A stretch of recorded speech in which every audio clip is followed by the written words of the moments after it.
안녕하세요. 저는 40대 중반 여자입니다. 저는 아주 어릴 때부터 사회생활을 시작해서 지금까지 항상 바쁘게 살아오고 있어요.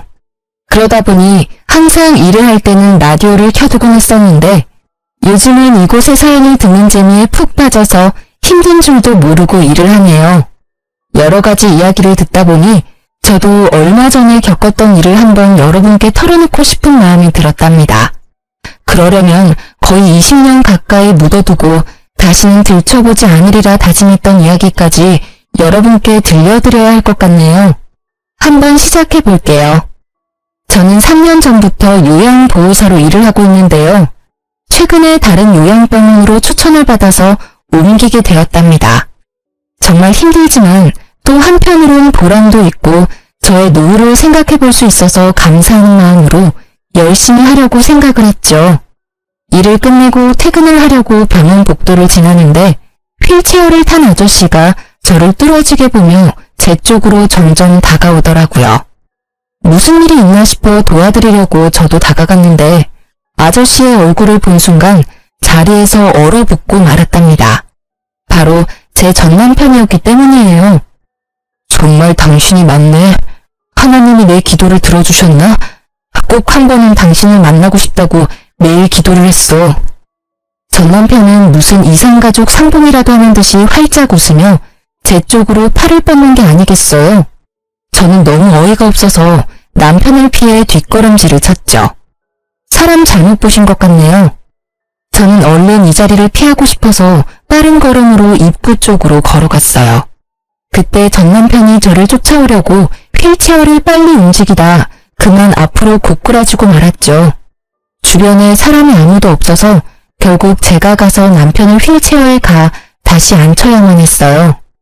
당신 맞잖아. 여긴 어떻게 온 거야?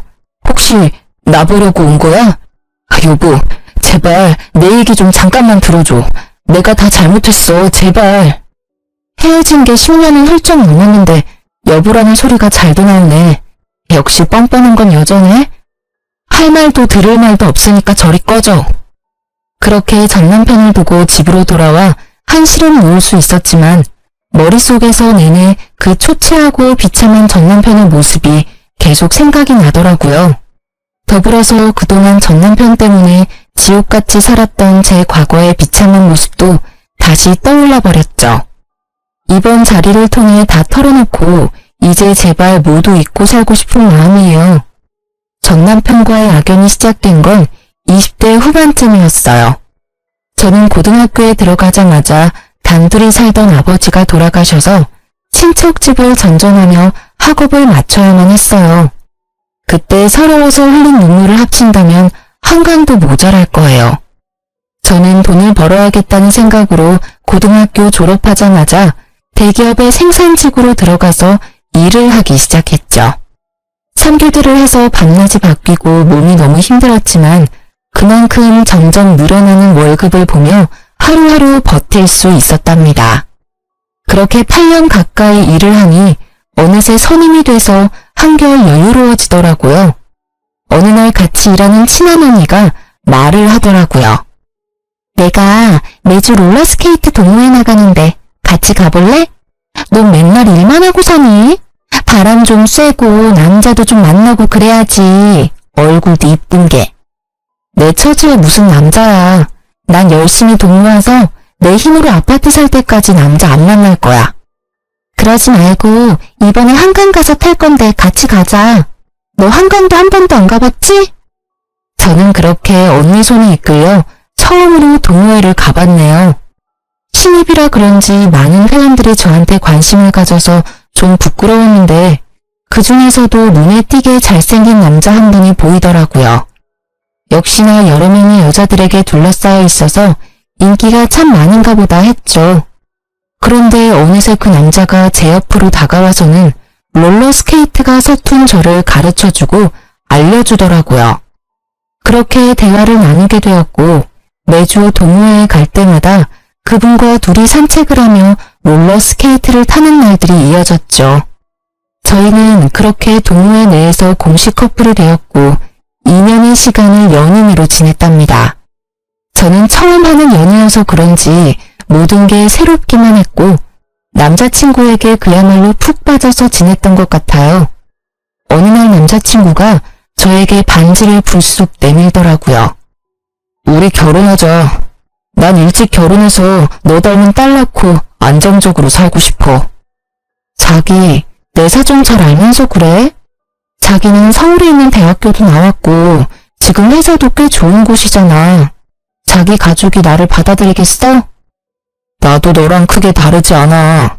홀어머니와 둘이 살고 있고 아직 회사 다닌 지 얼마 안 돼서 너보다 월급도 훨씬 적잖아. 네가 어디가 어때서? 자기 말 들어보면 어머님이 자기에 대한 기대가 크신 것 같은데 부모님도 없는 내가 마음에 드실 리가 없잖아. 난 반대하는 결혼 하고 싶지 않아. 우리 그냥 이대로 만나기만 해. 무슨 소리야. 난 너랑 연애만 하려고 만나는 거 아니야. 진지하게 만나고 있고 나도 많이 생각해서 결혼하자는 거야. 넌 나만 믿고 따라오면 돼. 저는 결혼을 원하지 않았지만 남자친구가 강하게 밀어붙여서 점점 남자친구와의 미래를 꿈꾸게 되고 행복한 가정을 꾸리고 싶다는 마음이 생기더라고요. 외로운 제 삶에 가족이 생기는 거니까 허락만 된다면 꼭 이루고 싶었죠. 그렇게 남자친구만을 믿고 신우와 처음으로 만나게 되었어요. 주말에 식당에서 만나게 되었는데 저를 보고는 아주 늘씬하고 예쁘다며 마음에 드신 듯한 모습이었어요. 그래서 좀 기대를 했었는데 곧 제 집안 사정과 직업을 들으시고는 얼굴이 구겨지시더라고요. 사실 내가 우리 아들 결혼은 생각해보지도 않아서 좀 당황스럽네. 오늘은 그냥 교제하는 친구 만나서 밥 한 번 먹는 걸로 하고 결혼 얘기는 좀 천천히 하자. 아참, 내가 이 근처에서 약속이 있어서 금방 일어나야 될 것 같네. 신우는 만난 지 30분도 안 돼서 밥도 제대로 먹지 않고 나가버리더라고요. 엄마가 좀 마당발이시거든. 그래서 약속이 많으셔. 네가 이해해. 다음에 정식으로 인사드리자. 저는 본능적으로 신우가 저를 마음에 들어하지 않는다는 걸 느낄 수 있었어요. 아니나 다를까 다음날 모르는 번호로 전화가 오더라고요. 나 영준이 엄마인데 지금 당장 어제 만났던 그 식당 옆에 커피숍으로 튀어와. 대뜸 전화해서 거칠게 명령하는 식으로 말을 하길래 너무 당황스러웠지만 일단 나갈 수밖에 없었죠. 신우는 나이답지 않게 날씬하고 외모로 엄청 꾸미는 것 같았어요. 젊었을 땐 정말 예뻤겠다 싶었고 남자친구의 잘생긴 외모가 신우에게 물려받은 것 같았답니다. 신우는 저를 보자마자 무슨 벌레를 보듯이 인상을 팍 쓰더라고요. 쓰잘데기 없는 인사는 건너뛰고 본론만 말아마. 당장 우리 아들한테서 떨어져라. 네? 그게 무슨 말씀이세요? 헤어지란 말씀이신가요? 머리가 돌대가리야? 한 번에 말귀를 못 알아들어? 니까지 게 감히 우리 아들하고 결혼을 한다고? 용기가 가상한 건지 무식한 게 용감한 건지. 너 고등학교 간신히 졸업하고 공장에서 일하는 공순이라며? 네, 제가 집안 사정이 좋지 않아서 일찍 돈을 벌었어야 해서요. 하지만 저 지금 연봉도 높고 관리직으로 승진도 했어요. 그런다고 공순이가 뭐 전문직이라도 돼? 영원한 공순이지. 가정 형편이야. 나도 우리 아들 혼자 키웠으니까 크게 상관 안 하려고 했어. 그래도 너무 키우는 거 아니니? 우리 아들 그 잘난 외모에 학벌에 직업에 뭐가 모자라서 너까지 거랑 결혼을 시켜야 돼? 우리 아들한테 줄 서는 애들이 한둘이 아닌데 네가 뭔데? 저 혼자 열심히 살아왔고 이런 말 들을 만큼 잘못한 것도 없고요. 저도 이 결혼 안 하겠습니다. 이만 가볼게요. 저는 악소리를 질러대는 신우를 뒤로하고 냉정하게 나와버렸어요. 혼자 사는 게 속 편하지 처음부터 이렇게 반대하는 결혼을 뭐하러 하겠어요.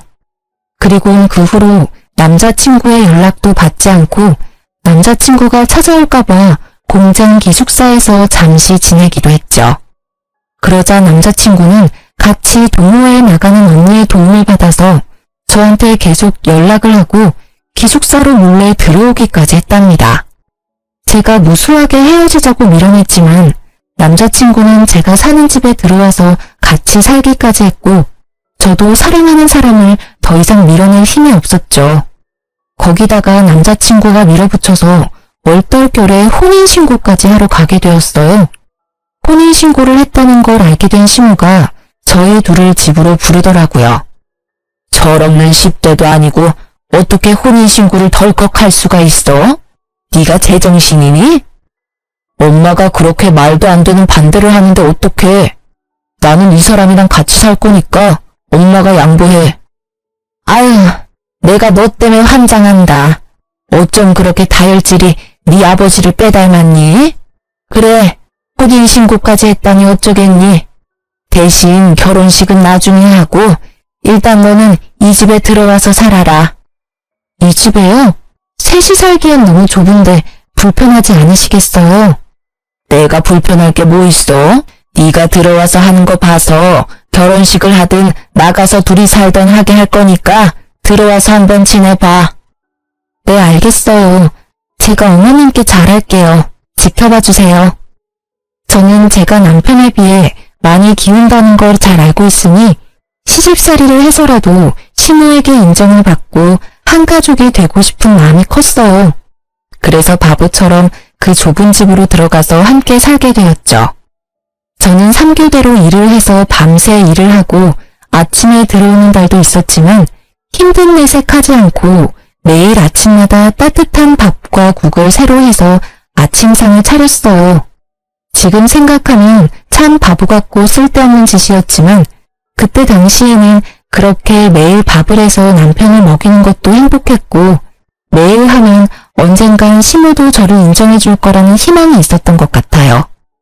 혼자 살다 보니 사실 요리를 잘하는 편은 아니었지만 시모가 가정교육도 못 받았다는 말을 하지 않도록 주변 언니들한테 물어보고 배워서 매일 다른 반찬을 만들려고 노력했었죠. 남편도 처음엔 감동하고 고마워하더니 시간이 지날수록 아침상을 받는 걸 당연하게 생각하는 것 같았어요. 나중엔 반찬이 허술하다고 저를 타박하기도 했었으니까요. 그뿐만 아니라 청소며 빨래며 모두 제 차지였고 퇴근하고 집안일까지 하면 매일 자정을 넘겨서야 쉴 수 있었어요. 시모는 비교적 젊었지만 아무런 일을 하지 않았는데 뭐가 그리 바쁜지 매일 약속 있다고 나가더라고요. 제가 들어오기 전까지는 어떻게 집안일을 한 건지 단 한 번도 도와주지도 않았죠. 혼자 살 때는 일만 하고 나머지 시간은 혼자 쉬면서 저만의 일상을 보냈는데 결혼을 하고 나니 제가 모든 집안일을 떠맡아서 너무 힘들고 피곤했어요. 하지만 제가 자발적으로 시집살이를 하겠다고 기어들어왔으니 누구에게 하소연을 할 수도 없었고 제 가슴은 썩어 문드러져 가고 있었답니다. 결혼한 지 얼마 되지 않은 시모는 저한테 매달 용돈을 달라고 요구하기 시작했죠. 네가 우리 아들보다 돈도 더 잘 번다며? 말로만 하면 뭐해? 며느리가 돼서 시험이 용돈도 안 챙겨주니? 이렇게 못 배운 티를 내니. 용돈이요? 영준 씨가 매달 드린다고 하던데요? 영준이는 영준이고 너는 너지. 돈 자랑 그렇게 하더니 왜 입을 싹 닦아? 당장 오늘부터 매달 50만 원씩 보내라. 지금도 시부모님 용돈으로 50만 원씩이라고 하면 적은 돈은 아니잖아요. 10여 년 전엔 더 큰 돈이었는데 저는 어쩔 수 없이 시모에게 매달 돈을 줘야만 했어요. 그것도 남편에게는 말하지 말라고 해서 비밀로 하고 줘야만 했죠. 시모에게 돈을 주다 보니 막상 제가 쓸 돈도 모자르고 저축은 전혀 할 수가 없게 되었답니다. 저는 제가 할 수 있는 건 최선을 다해서 시모와 남편에게 해주려고 노력했어요. 정성을 들이면 언젠가는 제 진심이 통할 거라는 바보 같은 생각이었죠. 하지만 매번 돌아오는 건 천의 고아의 무식한 공순이라는 시모의 비아냥뿐이었답니다. 그렇게 열정적이었던 남편도 막상 같이 살게 되자 눈에 띄게 사랑이 식어가는 게 보일 정도로 차갑게 굴기 시작했죠. 매일 주어진 일을 해나갔지만 뭔가 잘못된 게 아닐까라는 생각으로 머릿속이 복잡해졌답니다. 어느 날 퇴근하고 집에 돌아오는데 맞은편에서 시모와 시모 지인들이 떠들썩하게 수다를 떨면서 걸어가는 게 보였죠. 저는 반가운 마음에 시모에게 종종 걸음으로 다가갔는데 저를 발견한 시모가 정색을 하더니 저를 모르는 척 쓱 지나가 버리는 거 있죠. 저는 너무 황당해서 점점 멀어지는 시모만 넋놓고 바라볼 수밖에 없었어요.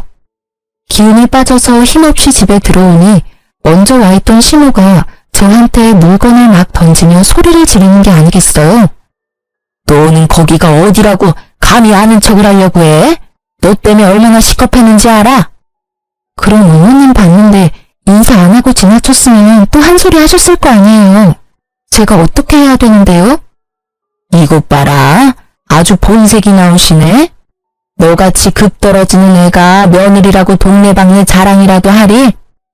눈치를 보니 어머님 지인분들은 영준 씨가 결혼한지도 모르는 모양이네요. 결혼한 거 숨기신 거예요? 야, 결혼식도 안 했는데 무슨 혼인신고야. 니네가 멋대로 한 거고. 나중에 어떻게 될지 누가 알아? 나 참, 밖에서 나 보면 아는 척 하지 마. 쪽팔리니까. 제가 부끄럽다고 아들이 결혼했다는 것도 말하지 않다니 너무 서운하더라고요.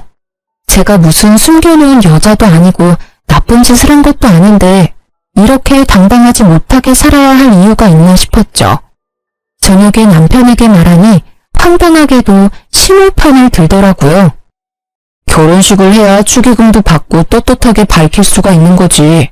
사실 지금이야 동거라고 봐야지. 동거? 혼인신고까지 해놓고 그렇게 무책임하게 말할 거야? 그럼 결혼식은 언제 할 건데? 차일피일 미루기만 하고 있잖아. 아, 좀 기다리라고. 나 곧 이직할 건데 회사 사람들한테 축의금 받긴 좀 그렇잖아. 이직? 그런 말 없었잖아. 멀쩡히 잘 다니던 회사를 왜 옮겨? 아, 그런 게 있어. 너한테 일일이 다 말해야 돼? 피곤하게. 말하면 뭐 알아듣기는 하고. 근데 너 꼬라지가 이게 뭐야? 같이 산다고 너무 막 하는 거 아니야? 완전 아줌마 다 됐네. 말 다 했어? 퇴근하자마자 청소하고 밥 차리고 설거지 해봐. 피곤해서 씻을 힘도 없어. 도와줄 생각은 안 하고 이제 내 외모 지적이야? 아니, 좀 꾸미면 예쁜 걸 알아서 그러는 거지. 아, 말 대답 좀 그만해. 피곤해 죽겠는데. 결혼 초기만 해도 밤에 둘이 공원에 나가서 롤러스케이트를 타기도 하면서 깨가 쏟아지는 시절을 보냈는데요. 다른 회사로 이직하고 나서는 아예 저에게 무관심해져서 하루에 몇 마디도 나누지 않는 지경까지 되었답니다. 뭘 물어보기만 해도 버럭 짜증부터 내니까 저도 남편에게 말 걸기가 무섭더라고요. 결혼식도 못하고 무슨 숨겨놓은 여자 취급을 하니 저도 너무 억울하고 점점 결혼 생활에 회의를 느끼게 되었죠. 그러다가 시모에게 더욱 정 떨어지는 일이 생기게 되는데요. 시모가 들었던 개모임의 개주가 돈을 들고 야반도주를 했다는 거예요. 시모는 5천만 원을 순식간에 날리게 되었다면서 밤마다 가슴을 주먹으로 치며 울고 난리를 부렸죠. 더군다나 그 중에 3천만 원은 최근에 사채업자에게 빌려서 개주에게 줬던 거라 매달 엄청난 이자를 내야 했고 시모는 당연히 갚을 능력은 전혀 없었어요. 엄마가 매일 밤 저렇게 우는 게 불쌍하지도 않아? 당신 모아둔 돈 좀 있지? 내가 차차 갚아줄 테니까 일단 급한 불부터 좀 끄자. 그거 갚으려면 나도 적금 깨야 돼. 내가 얼마나 힘들게 모은 건데. 그깟 돈보다 시어머니 건강이 우선 아니야? 아, 당장 돌아가실 것 같이 구시는데 일단 적금 좀 깨. 내가 매달 갚아줄게. 넌 내가 깡패들한테 잡혀갔으면 좋겠지? 며느리라는 게 어쩜 그렇게 야박해? 하나뿐인 시어미한테 그깟 돈 좀 못 해주니? 적금 좀 깨면 어때? 다시 부으면 되지. 끝까지 모른 채 하고 싶었지만 당장 사채업자들이 집까지 찾아와서 문을 두드리고 겁을 주니까 해결부터 해야겠다 싶더라고요. 남편은 사채업자들이 제 회사까지 찾아올 거라면서 매일 적금을 깨라고 저를 압박했고요. 사실 저는 어릴 적부터 차곡차곡 들었던 적금이 있었는데 그걸 깨서 시모의 빚을 갚아주게 되었어요. 제가 너무 속상했던 건 제가 빚을 갚아줬음에도 시모는 저에게 고맙다는 말 한마디도 하지 않았다는 사실이었어요. 제가 피땀 흘려 모은 돈을 가져갔으면서도 마치 당연하다는 듯이 구는 모습에 정말 정이 확 떨어져 버리더라고요. 그동안 시모에게 인정받으려고 애썼던 순간들이 모두 부질없이 느껴졌죠. 사실 아무도 저를 잡지 않는데 저만 이 집에서 나가버리면 두 사람과의 인연은 바로 끝나버릴 수 있을 것 같더라고요. 그런 고민을 하는 와중에 저에게 소중한 생명이 찾아오게 되었답니다. 너무나 갑작스러웠지만 남편은 제가 임신했다는 걸 알고 무척 기뻐하더라고요. 예전처럼 다정한 남편의 모습으로 돌아온 듯했고 살뜰히 저를 챙겨주기 시작했어요. 그걸 보는 시모는 영 못마땅한 표정이었죠. 거기 바닥이 더러우니까 엎드려서 박박 걸레질 좀 해라. 저 물건들 좀 들어서 집 밖에다가 쌓아둬라. 어머니, 초기엔 쪽으로 앉거나 무리하면 안 된대요. 이따가 영준 씨 오면 시키세요. 그거 잠깐 두는 건데 뭐가 어렵다고 유세야? 누구네 안 낳아봤어? 그런 걸로 잘못되려면 안 낳는 게 낫지. 빨리 안 옮겨? 시모는 제가 임신 초기일 때 집안일을 더 시키고 무거운 걸 자주 들게 하면서 저를 더 괴롭히더라고요. 그땐 막연히 임신했어도 봐주지 않는다고만 생각했는데 지금 생각해보면 아기를 원하지 않아서 잘못되게 하려고 했던 것 같아 소름이 끼치네요. 저는 건강하게 아기를 낳고 싶어서 회사도 휴직했고 제 돈으로 맛있는 거 사 먹어가면서 아기를 지켜나갔어요. 그렇게 남편을 닮아 코가 오똑한 아들을 품에 안을 수 있었답니다. 아들을 낳고 품 안에 처음 안아본 날이 제 인생에서 가장 행복한 날이었어요. 그동안 시모와 남편에게 철없고 서운했던 건 모두 잊고 아기와 함께 한 가족으로 잘 살아보려고 다짐도 했었죠. 그렇게 집에서 아기를 돌보는데 빌라가 너무 좁아서 거실에서 아기와 생활하다 보면 물건들이 가득 차서 발 디딜 틈도 없더라고요. 화장실이 너무 좁아서 아기 욕조 넣고 목욕시키기도 너무 힘들었어요. 남편은 새로 이직한 회사 일로 바빠서 매일 밤 늦게 들어왔고 시모는 단 한 번도 육아를 도와주지 않았어요. 정말 매정할 정도로 아기 얼굴도 잘 쳐다보지 않더라고요. 아무리 제가 미워도 자신의 손주한테까지 이렇게 정이 없을 수가 있는지 기가 찼죠. 어머니, 저 잠깐 밥 좀 먹게 아기 좀 봐주실 수 있을까요? 혼자 잘 누워있구만 뭘 봐? 애 앞에 두고 밥에 국 말아서 후루룩 마시면 되지. 요즘 영준 씨도 매일같이 늦게 들어와서 저 혼자 하루 종일 아기를 보려니 너무 힘들어서요. 저 씻은 지도 며칠 됐어요. 잠깐만 좀 봐주세요. 네 애를 네가 봐야지 왜 나한테 봐달래? 내가 언제 손주 낳아달라든? 네가 좋아서 낳은 걸 가지고 왜 나한테 떠넘겨? 나 나가야 돼. 비켜. 아무도 도와주는 사람 없이 하루 종일 아기와 씨름하려니 정말 미쳐버리겠더라고요. 그나마 믿을 사람은 남편뿐인데 남편은 밤에 아기가 울어서 짜증이 난다면서 어느 날부턴 외박까지 일삼기 시작했죠. 주말에 저는 새벽부터 일어나서 아기를 보고 있는데 남편은 태평하게 늦잠을 자는 걸 보니 부하가 치밀어 올라 남편을 흔들어 깨웠어요. 주말엔 아기 좀 봐야지 언제까지 잘 건데 내가 얼마나 힘든 줄 알아? 나 혼자 애 만들었어? 아빠라는 인간이 어쩜 그렇게 애를 쳐다도 안 봐. 당신은 귀찮다고 외박하고 다니고 도대체 어디에 있다 오는 거야? 아 정말 귀찮게. 일하다가 늦어지면 외박도 하는 거지. 너 지금 일 안 하잖아. 그럼 네가 애를 보는 게 맞는 거 아니야? 그래. 이렇게 나온다 이거지. 오늘 당신 일 안 하잖아. 그럼 당신이 애 보면 되겠네. 저는 남편에게 아기를 안겨버리고 지갑만 챙겨서 집을 나와버렸어요. 남편이 계속 전화를 해댔지만 다 무시해버리고 하루를 여관에서 혼자 보냈죠. 오랜만에 혼자 있으니 몸은 참 편했지만 아기가 걱정이 돼서 마음이 너무 불편했어요. 결국 다음날 오전에 집으로 들어갔죠. 집 안으로 들어가자 시모가 우는 아기를 안고 어쩔 줄 몰라 하고 있고 남편은 아기가 토한 우유를 닦고 있더라고요. 저를 발견한 시모가 악을 쓰면서 저에게 아기를 거칠게 넘겨주었답니다. 무식해도 정도가 있지 어디 베어먹지 못하게 애를 두고 나가? 너 때문에 내가 얼마나 고생을 했는지 알아? 아우 삭신이야. 야, 이러고도 네가 엄마냐? 애를 버리고 나가? 너 진짜 무서운 애였구나. 오히려 잘 됐어. 어젯밤 덕에 너랑 갈라서야겠다는 확신이 들었다. 당장 헤어지자. 뭐? 헤어져? 고작 하루 애 두고 나갔다고 이혼을 하자고? 제정신이야? 너나 애나 다 지겨워. 집에 들어오는 게 지긋지긋해. 애초에 너는 나랑 급이 안 맞는 애였어.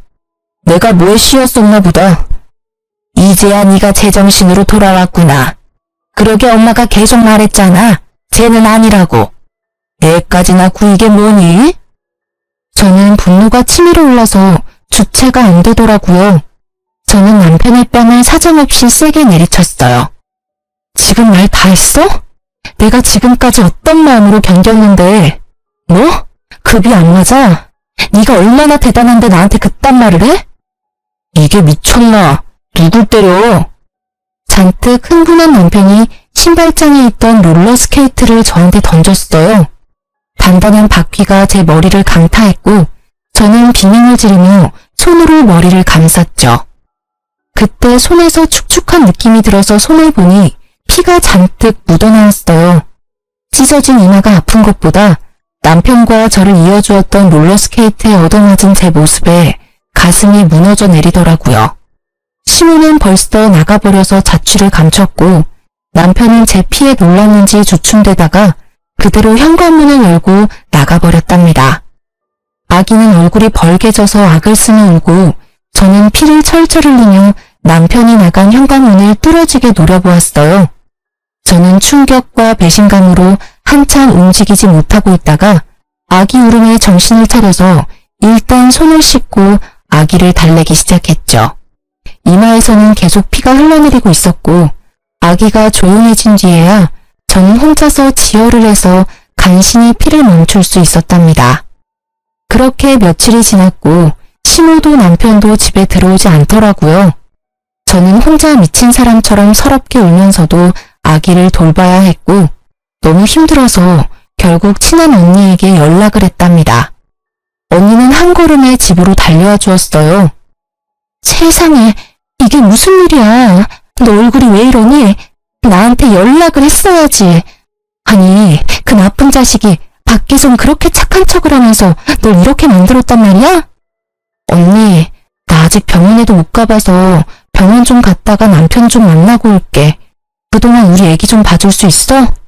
당연하지. 너 밥은 먹었어?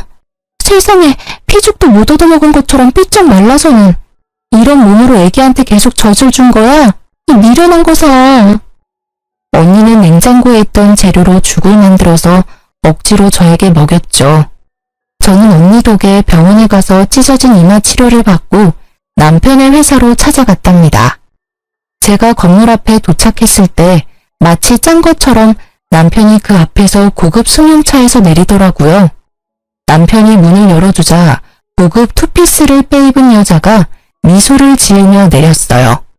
그리고는 둘이 다정히 팔짱을 끼고 여자는 남편의 어깨에 얼굴을 기댄 채 건물 안으로 걸어 들어가는 게 아니겠어요? 저는 달려가서 남편의 어깨를 붙잡았답니다.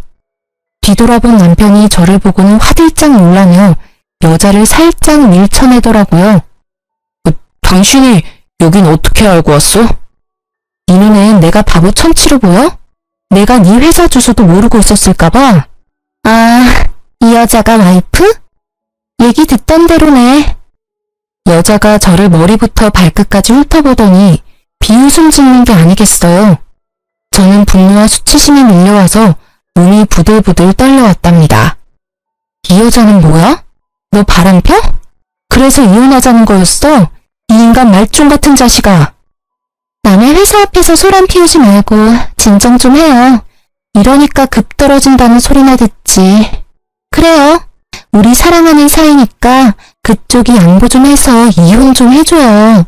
내가 위로금은 섭섭지 않게 줄 테니까. 뭐라고? 넌 뭐 얼마나 대단한데 나를 무시해? 그래봤자 상간녀 주제에. 저는 여자의 긴 머리채를 잡고 마구 흔들기 시작했어요. 여자는 저보다 키가 작아서 저를 막지 못하고 마구 휘둘리며 비명만 질러댔죠. 남편이 그런 저를 말리려고 제 손을 마구잡이로 던지더라고요. 제가 멈추지 않자 저를 세게 밀쳐서 저는 바닥으로 고꾸라졌죠. 여자를 껴안고 머리카락을 쓸어넘기는 남편을 보고 부하가 치밀어서 남편에게 달려들었어요. 지금 생각해보면 며칠을 굶고 죽밖에 못 먹었던 제가 어디서 그런 힘이 나왔는지 모르겠어요. 악에 받쳐서 그런 행동을 할 수 있었던 거였겠죠. 저는 남편의 머리를 마구 뜯기 시작했고 곧바로 남편 뺨을 사정없이 때려댔죠. 이번에는 상간녀가 제 허리를 잡고 뜯어말리더라고요. 점점 사람들이 몰려들자 상간녀가 곤란해하는 게 바로 느껴졌어요. 그래서 더욱더 남편에게 달려들어 물귀신처럼 매달리기 시작했고 사람들이 우리를 둥글게 구경을 하기 시작하더라고요. 저는 이때다 싶어 큰 소리로 말했죠.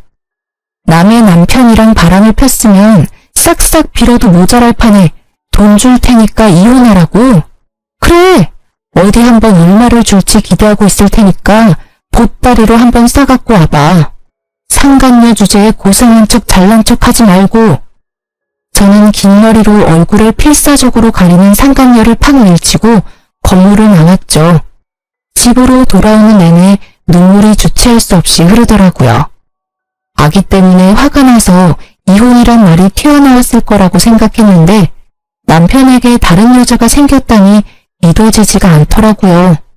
거기다 내 초라한 몰골과 비교가 되게 화려하고 고상한 모습을 보니 비참하고 제 자신에게도 화가 얼마나 나던지요. 제 인생에서 남자는 남편 한 사람뿐이었고 그래서 저의 모든 것을 남편을 위해 희생했었는데 그야말로 헌신짝이 되어버린 거니까요. 더군다나 갓난쟁이 아기까지 있으니 어떻게 살아가야 하는지 막막했어요. 다음날 얘기를 다 들었는지 신우가 집으로 왔더라고요. 그동안 어디서 지냈던 건지 아주 얼굴이 더 좋아졌고 비싸 보이는 옷을 입고 있었어요. 너 어제 영준이 회사 가서 난리를 쳤다며? 그렇게 못 배운 티를 내고 싶니? 우리 한 사장이 너 때문에 얼마나 곤란해졌는 줄 알아? 그 상간녀가 한 사장이에요. 그 회사 사장이라고요? 상간녀라니 말 조심 못해? 얼마나 대단한 분인 줄 알아? 영준이보다 4살 많은데 그 큰 회사 대표에다 재산이 어마무시하다. 그런 여자가 좋다는데 어떤 남자가 마다해? 이제야 기억이 나네요. 영준 씨한테 그 회사 소개한 거 어머님이죠? 일부러 그런 거죠? 손주까지 있는데 어머니가 사람이에요? 소개해준다고 다 전분나냐? 둘이 잘 될 팔자였으니까 그런 거지. 더 말할 거 없고 이렇게 된 거 한 사장이 두둑히 챙겨준다고 할 때 이혼해. 애랑 살려면 돈이 있어야 할 거 아니야. 현실적으로 생각을 좀 하라고. 그래도 어머니 손주인데 어쩜 그렇게 정이 없으세요? 이혼하면 다신 손주 안 보실 거죠? 어차피 재혼하면 자식이야 또 생길 텐데 지금 정리 안 하면 나중에 분란만 생긴다. 네가 원해서 낳아내니까 네가 키워라. 나나 영준이는 미련 없으니까 친권이며 양육권이며 싹 다 네가 가져가고 이혼만 해줘라. 육아하느라 정신이 없어서 남편이 했던 말을 흘려들었었는데 이제야 기억이 나더라고요. 그동안 남편이 자기 회사 대표가 대단하다면서 칭찬을 많이 했었고 저랑 비교도 많이 했었거든요. 저는 당연히 남자일 줄 알고 신경도 안 썼는데 그 상간녀였던 거죠. 시모는 어떤 모임에서 상간녀를 알게 됐는데 상간녀가 몇 년 전에 이혼을 했다는 걸 알고 남편이 그 회사로 이직하라고 계속 꼬드겼던 거죠.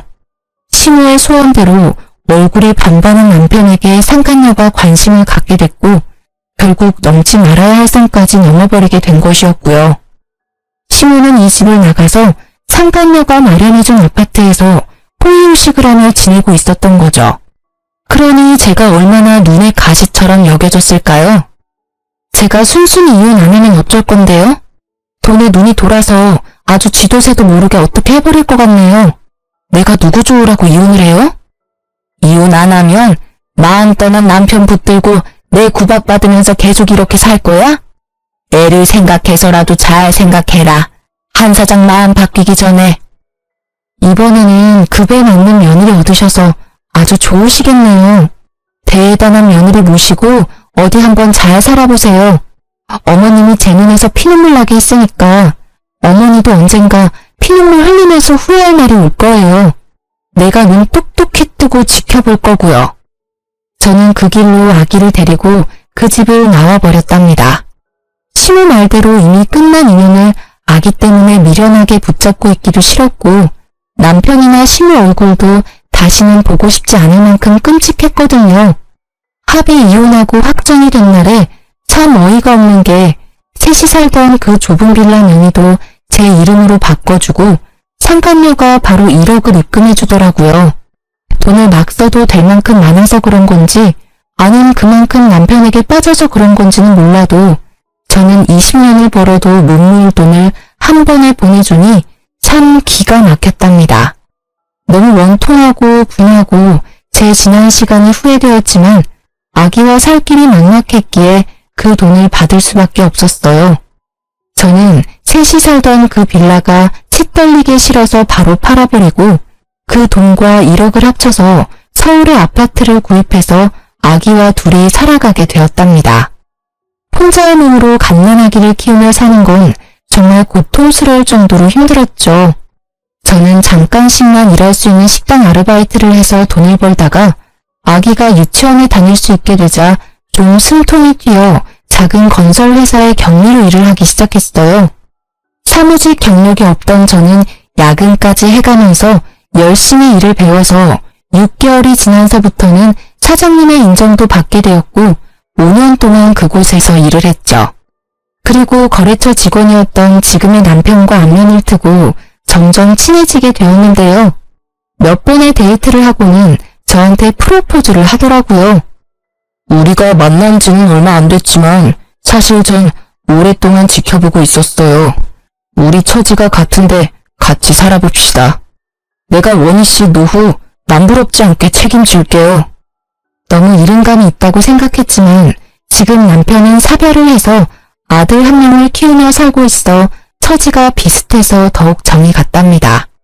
한 번의 아픔이 있었지만 듬직한 남편을 한 번 더 믿어보기로 하고 용기를 내서 재혼을 하게 되었죠.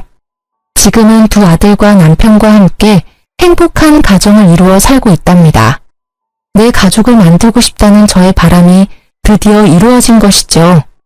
남편은 기술직이라 연봉이 높은 편이고 제가 예전에 사놓은 서울의 아파트의 월세만으로도 일을 안 해도 될 정도인데요. 저는 평생을 일을 해서 그런지 전업주부로 사는 게 오히려 더 힘들더라고요. 그래서 요즘 많이 한다는 요양보호사 자격증을 따서 요양병원에서 일을 하게 되었답니다. 어디서나 성실하게 일을 하기에 이번에도 인정을 받아서 다른 요양병원으로 더 좋은 대우를 받고 옮겨보기로 한 거였는데요. 그곳에서 생각만 해도 치가 떨리는 전 남편을 만나게 된 것이었죠. 제가 전 남편을 보고 너무 충격을 받았던 건 전 남편이 두 다리가 없다는 사실이었어요. 그런 모습을 하고 있으리라곤 상상도 하지 못했었는데 말이죠. 두 다리가 없는 전 남편을 부축해서 휠체어에 앉히고 나니 무릎이 덜덜 떨리더라고요. 그런 제 표정을 읽었는지 전 남편이 황급하게 말을 해나갔죠. 당신한테 못할 짓을 해서 내가 벌을 받았어. 당신이랑 이혼하고 그 여자랑 바로 결혼식을 했어. 어머니 소원대로 대단하게 치렀지. 신혼여행 다녀와서 새벽에 공항에서 집으로 올 때 크게 사고를 당했어. 그때 두 다리를 잃었지. 당신이 얼마나 그리웠는지 몰라. 나랑 이혼한 순간부터 그쪽이랑 나는 남보다 못한 사이예요. 그쪽이 어떻게 되든 아무 관심이 없다고. 전 남편은 초췌한 얼굴로 눈물을 절절 흘리면서 팔을 연신 제 쪽으로 뻗어대더라고요. 저는 그 모습조차 소름이 끼쳐서 계속 한 발짝씩 뒷걸음질 쳤어요. 당신도 내가 싫지? 그 여자는 많이 다치지 않았었는데 내 다리가 없단 걸 알고는 뒤도 안 보고 가버리더라고. 결혼식만 했지 혼인신고도 안 해서 가는 걸 막을 수가 없었어. 그 후로 어머니가 내 기저귀 갈아가며 간병하시느라 고생 많이 하셨는데 작년에 갑자기 뇌출혈로 돌아가셨어. 그래서 요양원으로 들어온 거야. 태어난 손주 기저귀 한 번도 안 갈아주더니 다리 잃은 아들의 대소변을 받아가며 간병했었다는 시모야말로 자업자득이라 해야 할까요? 저는 더 이상 전 남편과 마주하고 싶지 않아 서둘러 현관으로 발걸음을 옮겼어요. 전 남편이 저를 따라오면서 계속 불러대더라고요. 여보, 잠깐 기다려줘. 할 말이 있어. 제발.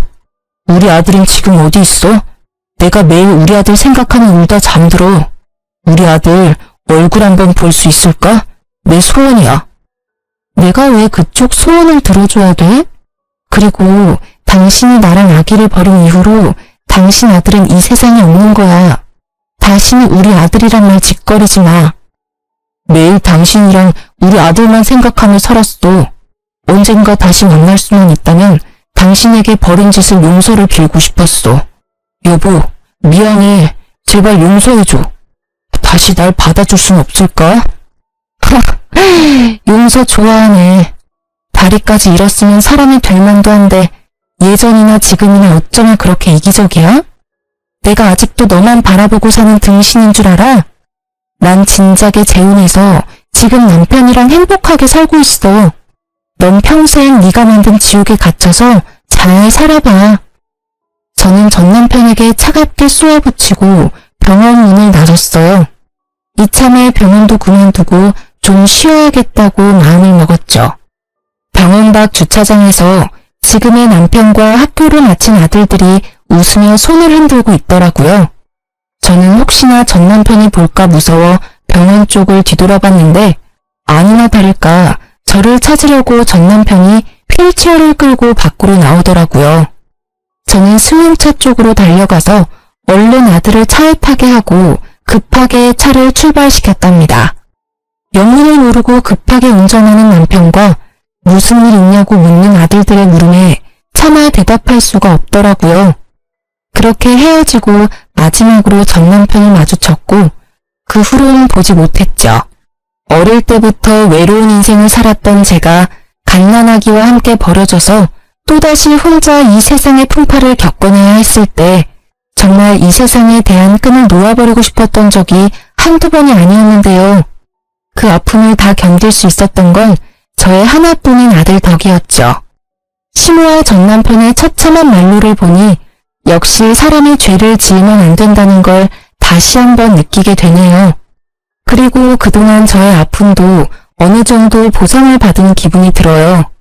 이번에 제 이야기를 털어놓은 것을 시작으로 전 남편에 대한 건 모두 잊어버리고 지금의 남편과 두 아들과 함께 지지고 볶으며 행복하게 살아볼게요. 여러분도 항상 행복하시길 바라면서 이야기를 마치겠습니다. 감사합니다.